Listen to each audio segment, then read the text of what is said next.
C'est un grand honneur pour moi d'être ici aujourd'hui pour vous présenter les résultats de mes recherches doctorales autour du sujet « La persévérance scolaire des immigrants haïtiens de première génération au Québec et à New York ». Le plan de la présentation est assez classique et je vais vous présenter la problématique, le cadre conceptuel, le cadre méthodologique, les résultats de la recherche, puis discussion et conclusion. Parler de la persévérance scolaire, c'est parler d'une préoccupation mondiale. Un peu partout dans le monde, il y a des initiatives qui sont organisées dans le but de réduire le problème de décrochage scolaire. Par exemple, au Canada, il y a les journées de la persévérance. Aux États-Unis, il y a des émissions de télévision qu'on organise, par exemple, l'émission American Graduate, qui est une émission de la chaîne Public Broadcasting Service, où les acteurs de l'éducation s'assoient généralement et de façon hebdomadaire pour discuter des problèmes qui sont liés à l'abandon scolaire. Au Québec, environ 8% des jeunes de 17 ans connaissent l'expérience du décrochage scolaire. Aux États-Unis, environ 7000 jeunes décrochent chaque jour de classe. Aux États-Unis, donc ça constitue un grand problème. Au Québec, environ 24% des immigrants de première génération, selon une étude de McAndrew et collaborateurs, connaissent le décrochage scolaire, alors que 19,2% des immigrants de deuxième génération connaissent le décrochage scolaire. Bien avant d'entrer dans le vif du sujet, il convient pour nous de faire le point sur certaines controverses et divergences. Et la première consiste à parler de la persévérance scolaire. Dans les recherches, lorsqu'on parle de persévérance scolaire, ça renvoie généralement au décrochage scolaire. Pourquoi? C'est assez logique, parce que plus de décrochage renvoie à moins de persévérance et vice-versa, moins de persévérance renvoie à plus de décrochage. Mais la controverse la plus grande est celle entre le décrochage scolaire et l'abandon scolaire. Selon le ministère de l'Éducation du Québec, lorsqu'on parle de décrochage scolaire, ça renvoie à une interruption temporaire des études, alors que le décrochage scolaire renvoie à une interruption définitive. Selon Statistique Canada, lorsqu'on parle de décrochage scolaire, ça renvoie à l'abandon des études sans l'obtention du diplôme d'études secondaires. Donc, dans le but de dissiper tout doute, toute controverse dans la suite de notre travail, nous avons choisi nous-mêmes de définir le décrocheur comme étant tout jeune ou jeune adulte qui abandonne les études temporairement ou définitivement sans l'obtention du diplôme d'études secondaires. La thématique de la persévérance scolaire des immigrants haïtiens de première génération au Québec et à New York est sous-documentée. Pour comprendre la question et élaborer notre problématique, nous avons choisi de faire une recension décrite à travers des populations plus larges à l'intérieur desquelles on trouve des immigrants haïtiens, comme la population des Noirs, des Caribéens, des Latino-Américains aux États-Unis et au Canada. Ça nous a permis de voir qu'au Québec, les immigrants haïtiens font partie de ceux qui décrochent le plus. Selon une recherche de McAndrew et collaborateurs, les jeunes et les jeunes adultes de l'Asie du Sud sont ceux qui décrochent le plus au Québec, avec 28,7%. En deuxième position, on trouve les jeunes de l'Amérique du Sud et de l'Amérique centrale avec 27,7%. Les jeunes des Caraïbes, disons des Antilles et de l'Afrique subsaharienne au beau milieu du tableau avec 25,5%. Et enfin, on trouve les jeunes de l'Europe de l'Est et avec 17,4% et les jeunes de l'Asie de l'Est avec 11,4%. Donc, les jeunes haïtiens font partie du groupe des Antilles et de l'Afrique subsaharienne au beau milieu du tableau. Mais toutefois, la recherche nous a permis de voir que les immigrants haïtiens, les jeunes immigrants haïtiens font partie de ceux qui décrochent le plus à Montréal. Aux États-Unis, particulièrement à New York, on a pu constater à travers les recherches que les problèmes économiques, les problèmes culturels, caractérisés par les problèmes de langue, d'éducation et d'emploi, constituent de grands problèmes auxquels confrontent les parents. Et ces problèmes ont beaucoup d'effets sur la persévérance scolaire des jeunes. Dans les 51 États aux États-Unis, 5% d'enfants sont des enfants de race noire, dont ceux d'origine haïtienne. Il s'agit des enfants qu'on trouve particulièrement dans deux États, c'est-à-dire on les trouve en Floride et à New York, mais ces jeunes sont quand même caractérisés, la vie de ces jeunes est caractérisée par l'abandon scolaire. Selon une étude du Center of Study of Brooklyn, les jeunes haïtiens de 7 à 21 ans font partie des 2 groupes les plus représentés à Brooklyn. Mais ces jeunes confrontent à des problèmes très graves, et plus précisément les problèmes de pauvreté et de décrochage scolaire. Donc, il y a un ensemble de recherches qui nous ont permis de comprendre le problème et de voir l'ampleur du décrochage scolaire. Mais notre objectif dans le cadre de cette thèse était surtout de comprendre la dynamique qui amène les jeunes et les jeunes adultes immigrants haïtiens de première génération au décrochage scolaire au Québec et à New York. En parlant de dynamique, ça consiste pour nous à parler du processus, disons les facteurs du processus psychosocial et selon lequel les jeunes et les jeunes adultes haïtiens quittent l'école aux États-Unis, plus précisément à New York, à Brooklyn et au Québec, à Montréal, quittent l'école prématurément sans l'obtention du diplôme d'études secondaires. La pertinence de notre travail renvoie à la pertinence des mouvements migratoires dans le monde. De nos jours, on parle de déplacement de population des réfugiés, on parle des Syriens. En 2010, après le séisme en Haïti, il était surtout question de l'augmentation du nombre de réfugiés haïtiens aux États-Unis et au Canada. Donc, de nos jours, cette question constitue une question très pertinente, le déplacement des populations.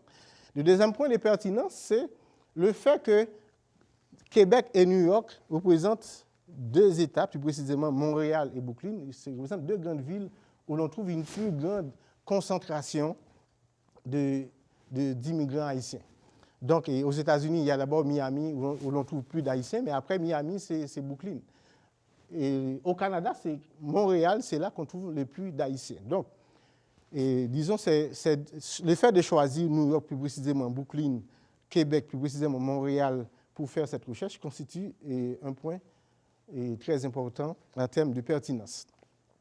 En troisième lieu, il y a la proximité entre Montréal et Brooklyn. Il y a environ 612 km qui séparent Montréal et Brooklyn, 2 villes où les Haïtiens décrochent beaucoup.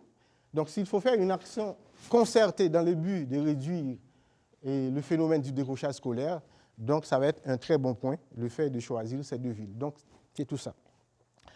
Concernant le cadre conceptuel, nous avons choisi d'abord de développer un point, c'est la trajectoire migratoire et la persévérance scolaire. La trajectoire migratoire et la persévérance scolaire, nous l'avons fait à la lumière de certaines théories, dont la théorie du rendement scolaire des immigrants, l'approche bourdieusienne des capitaux, et le schéma de la reproduction socioculturelle de Bourdieu et de Passeron, le structuralisme fonctionnalisme de Merton, et nous avons développé le concept de la persévérance scolaire dans les lunettes de l'approche effet école, effet enseignant, une approche qui met l'accent particulièrement sur le rôle des directions d'école et des enseignants dans la persévérance scolaire des jeunes.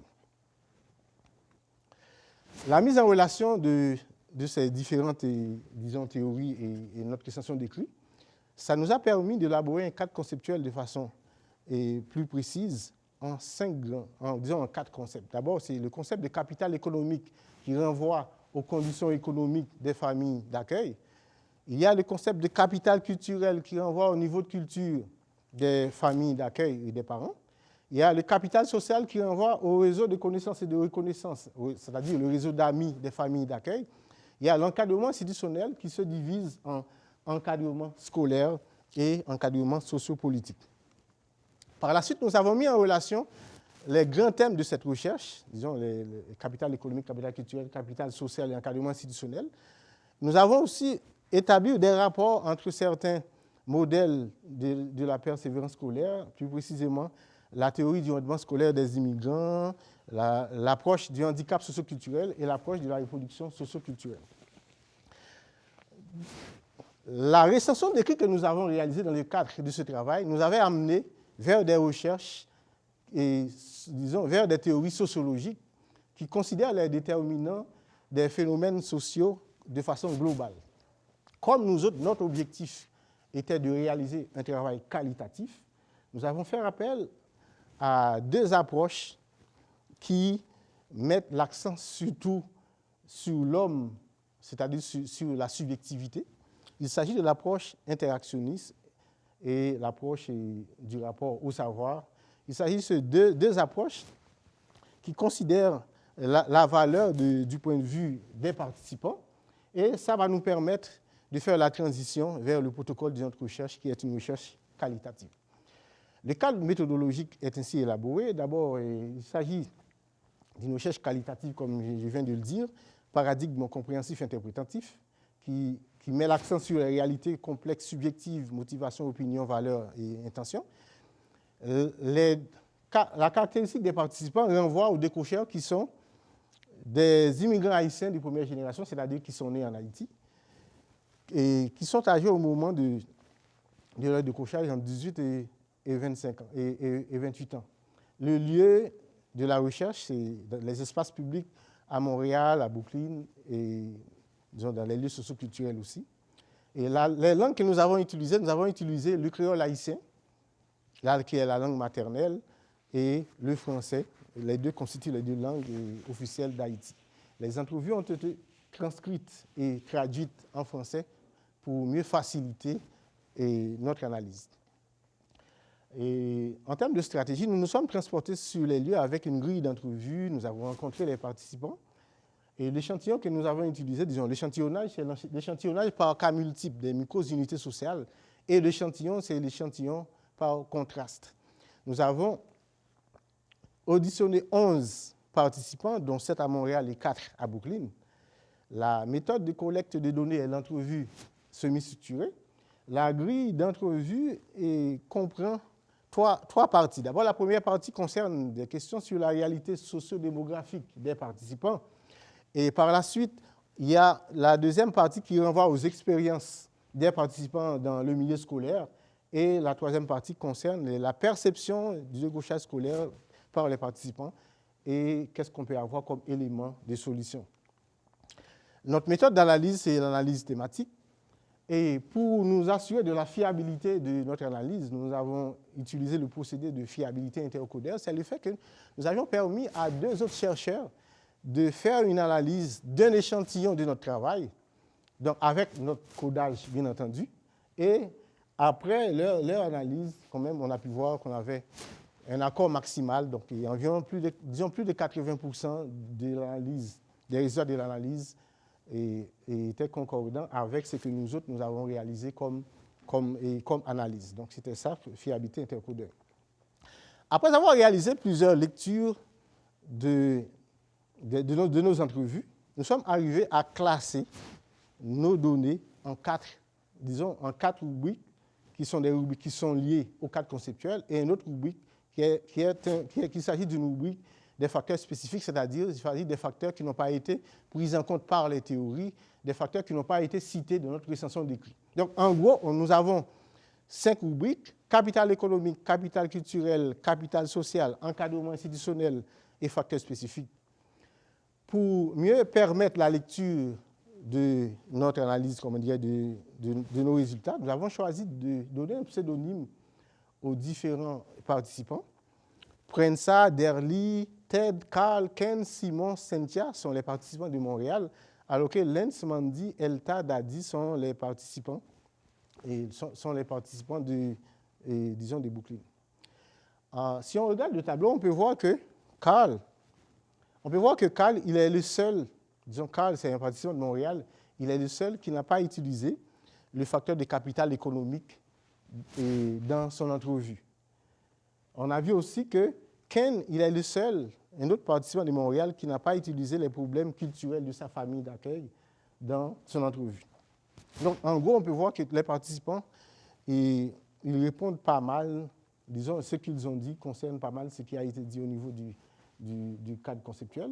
Toutefois, ces 5 rubriques vont être décomposées en 20 thèmes et 43 sous-thèmes. C'est là qu'on va voir les différences. D'abord, il y a la rubrique du capital économique. Lorsqu'on parle de capital économique dans le cadre de cette recherche, et disons du point de vue de nos participants, ça renvoie à 4 thèmes. Le premier thème, c'est le thème de soutien économique qui renvoie au support de la famille d'accueil. Ça renvoie aussi au support conjugal, en ce sens qu'il y avait des participants qui étaient mariés.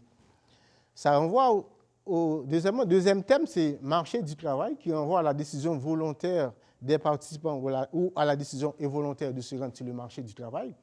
Il y a les responsabilités économiques des participants qui renvoient aux soucis pour la famille en Haïti. Donc, il y a beaucoup de jeunes qui ont beaucoup de soucis économiques pour les familles en Haïti. Lorsque nous disons responsabilité économique, ça renvoie aux soucis économiques pour les proches en Haïti, mais aussi aux soucis économiques pour les proches et au pays d'accueil, c'est-à-dire et plus précisément à Montréal et à Brooklyn. Et la conciliation école-travail renvoie au sous-thème manque de temps et démotivation. La rubrique capital culturel renvoie à 4 thèmes aussi. Le premier thème, soutien académique, qui renvoie au soutien interne, c'est-à-dire au niveau de la famille, soutien externe, c'est-à-dire en dehors de la famille, l'école ou la société. Il y a le contrôle parental qui se divise en 2 sous-thèmes, disponibilité et responsabilité des parents. Et l'autre thème, c'est renseignement sur la culture et les institutions, qui renvoie aux ressources humaines, c'est-à-dire au niveau de la famille et au niveau de culture des membres de la famille, ou du moins c'est des parents d'accueil. Et enfin, il y a mentalité socio-familiale. La mentalité socio-familiale renvoie au désengagement parental, parce qu'il y a des parents qui, une fois que l'enfant quitte Haïti, l'enfant arrive sur la terre d'accueil, ils ne veulent plus prendre soin du jeune. On dit, bon, tu peux voler de tes propres ailes. Il y a aussi l'autorité parentale, c'est le fait où certains parents veulent que les enfants fassent obligatoirement tout ce qu'ils veulent. Il y a aussi la jalousie socio-familiale, c'est le fait qu'un membre d'une famille ne veut pas donner son aide à l'enfant, de peur que ce nouvel arrivant le surpasse. Il y a ça aussi, il y a quand même ce plan de bonne jalousie. Le capital social renvoie à 2 thèmes. Réseau social existant, qui se divise en déficit du réseau social des parents et familles d'accueil. Il y a aussi le manque d'influence du milieu. Lorsque nous parlons de ça, ça renvoie au manque d'entraide, égoïsme et faiblesse des structures sociales d'intégration. Et le thème, c'est réseau social de l'immigrant. L'immigrant, en arrivant sur la terre d'accueil, il a aussi son propre réseau social, c'est-à-dire le réseau d'amis. Ça est caractérisé par le manque d'influence positive des pairs, il y a influence négative des pairs, il y a l'influence socio-professionnelle, c'est-à-dire dans le milieu du travail. L'encadrement institutionnel renvoie à 4 thèmes aussi. Gestion scolaire qui renvoie à la gestion du surnombre des classes. Ça renvoie à l'évaluation des prérequis et suivi d'accompagnement des élèves. La gestion des classes qui renvoient à la gestion de l'hétérogénéité des classes, c'est-à-dire des classes multiculturelles. Il y a aussi la gestion des comportements difficiles au niveau de ce thème. Il y a l'encadrement sociopolitique qui renvoie aux tests de classement. Les tests de classement, dans notre recherche, on a vu que ce n'est pas standardisé. Et il y a l'aide sociopolitique aussi. Il y a l'influence des médias, qui renvoie à l'influence de la radio et de la télévision comme un sous-thème de cette rubrique. Et enfin, il y a la rubrique des facteurs spécifiques. C'est des facteurs qui n'ont pas été pris en compte dans les recherches que nous avons faites et aussi par les théories. D'abord, disons, facteurs spécifiques se divisent en 6 thèmes. D'abord, le premier thème, c'est facteurs démographiques qui renvoient à l'âge d'arrivée au pays d'accueil, au rang de la fratrie, disons, au sexe. Il y a motivation personnelle qui renvoie aux folies de jeunesse, à l'autonomie financière. Il y a les facteurs faiblesse de base qui renvoient aux lacunes en mathématiques dans le cadre du travail.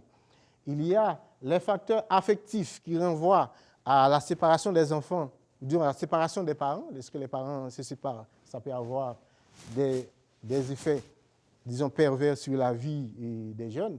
Il y a aussi l'immigration des enfants qui sont immigrés mais qui laissent leurs parents derrière eux. Des fois, ça leur donne des difficultés. Et après, nous avons, disons, traits de personnalité. Parce qu'un trait de personnalité, c'est affirmation de soi. Les jeunes qui veulent s'affirmer, et ça peut être néfaste à leur persévérance scolaire. Il y a le souci de la liberté individuelle. Les jeunes qui arrivent au pays d'accueil, ils veulent quand même profiter et de leur liberté individuelle, ils veulent tout faire, ce qui peut être néfaste à leur persévérance aussi. Il y a enfin les problèmes de comportement qui renvoient à la turbulence en classe et mensonges à l'école. Il y a aussi l'intimidation qui est aussi un sous-thème. Au regard de notre question de recherche, nous pouvons dire que capital économique, capital culturel, capital social, encadrement institutionnel et facteurs spécifiques sont les 5 grands blocs de l'abandon scolaire des jeunes haïtiens à Montréal et à Brooklyn.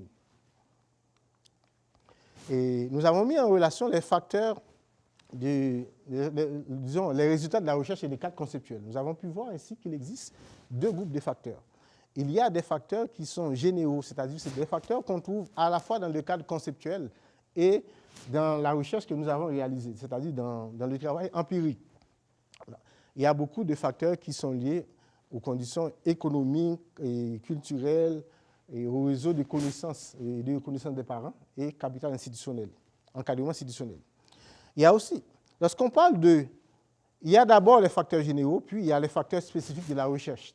Les facteurs spécifiques de la recherche, ce sont des facteurs qui n'ont pas été pris en compte dans les recherches que nous avons eu le soin de recenser. Donc, il y a 2 types de facteurs spécifiques. Il y a des facteurs spécifiques qui sont liés au concept du cadre conceptuel, qui sont, par exemple, lorsqu'on parle de soucis pour la famille en Haïti, dans les recherches, on n'a pas ça. Mais les jeunes et les jeunes adultes que nous avons interviewés ont parlé de ça. Il y a aussi jalousie de l'environnement socio-familial comme un facteur de persévérance et de décrochage scolaire. Les jeunes, on n'a pas vu ça dans les recherches. Il y a le bienfait du capital social des jeunes, les jeunes qui eux-mêmes ont élaboré le capital social. On n'a pas parlé de ça dans notre recension d'écrit.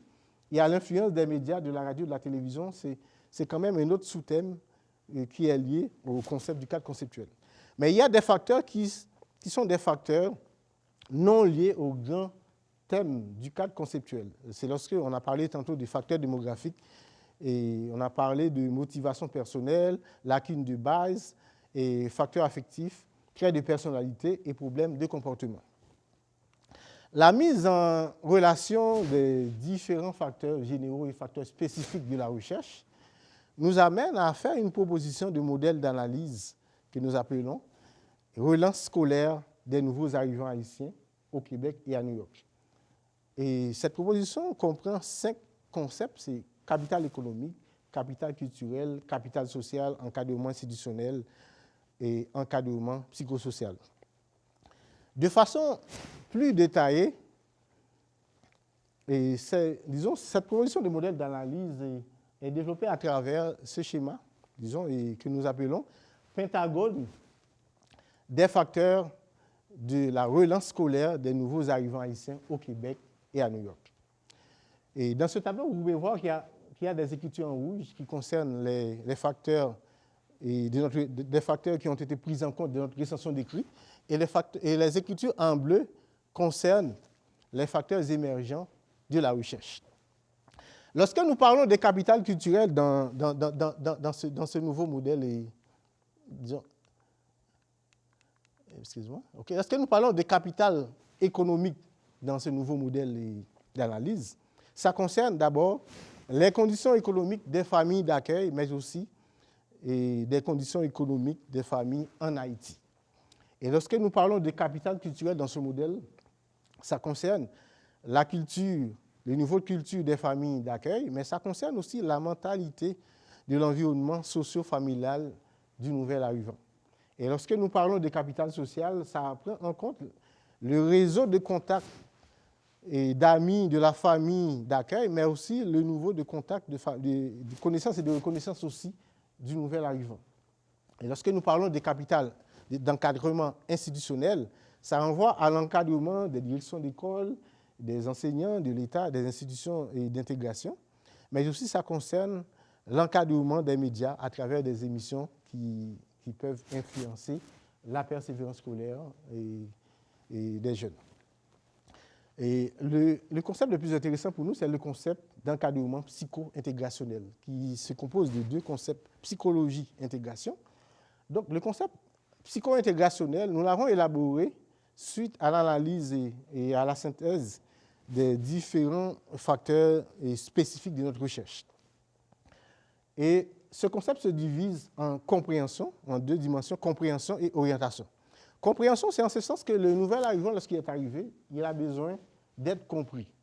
Donc, ça doit être le travail des travailleurs sociaux, et disons des psychologues, des sociologues, même des anthropologues, des anthroposociologues, qui pourraient être des experts qui sont là pour écouter ces jeunes-là, pour les écouter, pour voir est-ce que dans leur passé prémigratoire, il n'y a pas eu certains faits psychologiques qui peuvent influencer, disons, des faits psychologiques dans leur présent. C'est-à-dire, compréhension, il faut quand même écouter les nouveaux arrivants pour voir quels sont leurs prérequis, qu'est-ce qu'ils ont comme lacunes, et est-ce qu'ils ont été frustrés dans le passé, disons, et tout ça. Donc, on peut voir quand même étudier leur passé, parce qu'il y a des choses, il y a de bonnes choses, comme il peut y avoir de mauvaises choses, il y a des choses qui peuvent influencer leur parcours scolaire. Donc, le fait de les entendre, ça va leur valoriser, ça va leur permettre aussi de mieux être conscients de ce que peut être l'avenir. Comme ça, on peut les orienter sur le plan socio-culturel, sur le plan éducatif. Donc, on les comprend d'abord, on les écoute, mais par la suite, ça va permettre de mieux les orienter. Donc, c'est ça qui se trouve à l'intérieur de ce nouveau modèle. Cette recherche, comme toute recherche, a des faiblesses. Au niveau de l'échantillonnage, comme vous allez voir, l'échantillonnage n'est pas balancé parce que nous autres, au début, nous voudrions avoir autant de participants à Brooklyn qu'à Montréal. Nous voudrions avoir autant de filles que des gars, des garçons. Nous voudrions avoir autant de participants en éducation des adultes qu'en éducation du niveau secondaire. Mais il y a beaucoup de problèmes au niveau du recrutement qui nous ont empêchés d'arriver à ça. Aussi, vous pouvez voir que dans ce travail, c'est le point de vue des participants qui est mis en relief. Okay? Mais nous aurons pu avoir aussi le point de vue des pairs, le point de vue des enseignants, le point de vue des parents. Et nous souhaitons organiser, disons, réaliser d'autres travaux de recherche pour pouvoir documenter davantage cette thématique. Et comme ça, nous pourrons prendre en compte ces points de vue-là. C'est un travail de la force du travail. Lorsqu'on parle des forces du travail, ça renvoie à l'originalité du travail. C'est un travail original. Donc, c'est parce que il n'y a pas vraiment, donc, à ma connaissance, on ne trouve pas qu'il y a d'autres travaux qui ont été réalisés sur New York et Brooklyn. Un travail sur la persévérance scolaire des immigrants haïtiens sur New York et Brooklyn. D'autant plus que généralement, les différentes recherches parlent surtout des immigrants en général. On ne fait pas les différences entre les générations. Mais nous autres, on a choisi de faire un travail sur les immigrants des premières générations. Il y a la fiabilité interocodaire qui est intéressante. Donc, le fait d'utiliser ce procédé, ça nous permet de nous rendre compte de la fiabilité de notre travail. Il y a la proposition que nous avons faite aussi, qui c'est quand même un point intéressant. Et les retombées de la recherche, d'abord, sur le plan socio-politique, cette recherche peut amener une sensibilisation des parents, des professeurs, de l'État, des institutions socio-professionnelles dans les 3 pays, et dans le sens s'ils veulent prendre des mesures appropriées pour faciliter, pour favoriser la persévérance scolaire des immigrants haïtiens au Québec et à New York. Et il y a du point de vue économique, ça peut favoriser la persévérance scolaire des jeunes. Bon, une fois qu'il y a des mesures qu'on a prises qui favorisent la persévérance scolaire, ça peut avoir des effets du point de vue économique, la diminution du chômage par exemple.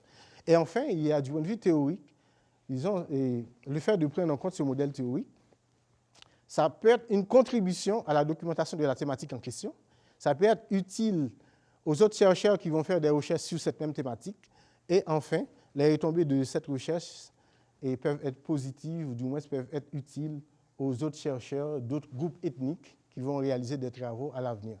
Donc, c'est tout ça le travail. Bon, et je vous remercie de votre... Merci de votre écoute. Donc, je suis à votre disposition pour les questions, les commentaires et les remarques. Merci encore.